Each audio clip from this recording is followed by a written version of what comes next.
Hey guys, welcome back. So I am here to finally share with you guys the kids room makeover. I feel like I've been gone for a really long time, but I did have to take a mini break from YouTube because it was my birthday, so I definitely didn't want to be like dealing with recording and editing or anything like that on my birthday. And the day after my birthday, I had to help my sister-in-law move for like 2 days, and then after that I had to go out of town for a couple of days to take care of some personal stuff. But now I am back.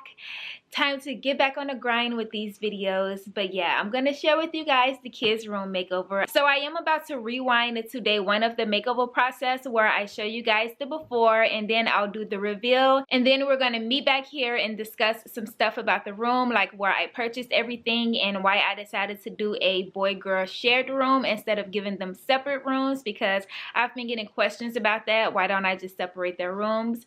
But yeah, I'll discuss all of that after the reveal. If you're not already subscribed, I would love it if you'll take a moment and do so. That'll be so awesome. And also don't forget to turn on your notification bell so that you're always notified whenever I upload a video. Now with that being said, let's jump right into it. My kids are about to get a new room and I am really excited about it. You guys know I've been out shopping, buying stuff for this makeover, and I'm pretty much done with all of my shopping. I'm just gonna go ahead and start well, right now I'm gonna clean the room out because it's pretty messy. Oh, look at that. Yes, this is an every single night kind of thing. I do need to go through these toys though and get rid of a lot of stuff because they have a lot of broken toys, a lot of stuff that's old that needs to go in storage. I did the toy bin downstairs in the family room and went through those toys. Now I need to go through these toys, but there's going to be a change in here. I don't plan to keep the toys in here because I'm going to give them a playroom. But yeah, right now I'm just going to go ahead and take everything out of this room. So I'm just going to go ahead and get started. Let me show you guys exactly what it looks like. Really messy. This is what it looks like right now. Alright guys, so I cleared everything out.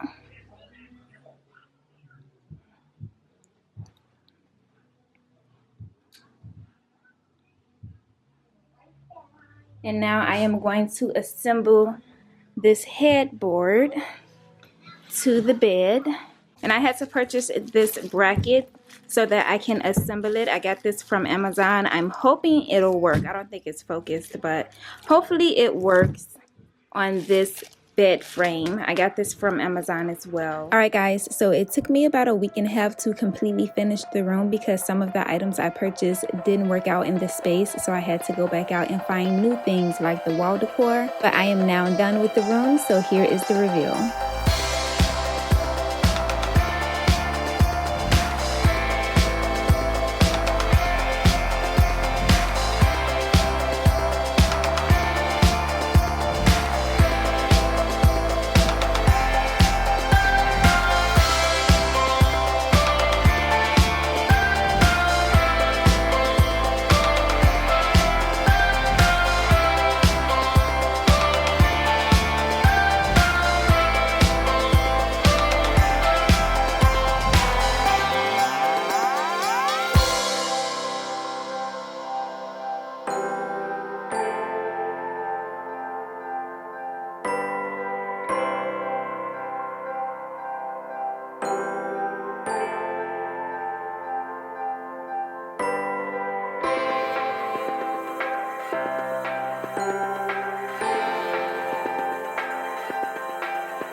So there you have it, guys. That is how I decided to decorate a boy-girl shared room, and I really love the turnout. The kids love it, and I'm really happy I decided to just go with a neutral base and add pops of color. I think it's just so much easier to decorate a boy-girl shared room when you do it that way. And I didn't want to do any bold colors on the wall, like painting one side pink and the other side blue. I've done the bedding with pink and blue before, but I was ready for a change, and I definitely wanted to do more of a neutral color palette with just pops of color. And I also didn't want to do any characters on the walls because I would be switching up the like wall decor every single time they decided to switch up their favorite character, which is quite often. One week my son is crazy about Paw Patrol, the next week he's crazy about Tj Maxx. So it's like I'm just gonna stick to doing their favorite characters with like teddy bears or Barbie dolls or something like that. It's so much easier, and it also saves you a lot of money and time to just add their favorite characters with decor. Like maybe you can put something on the dresser,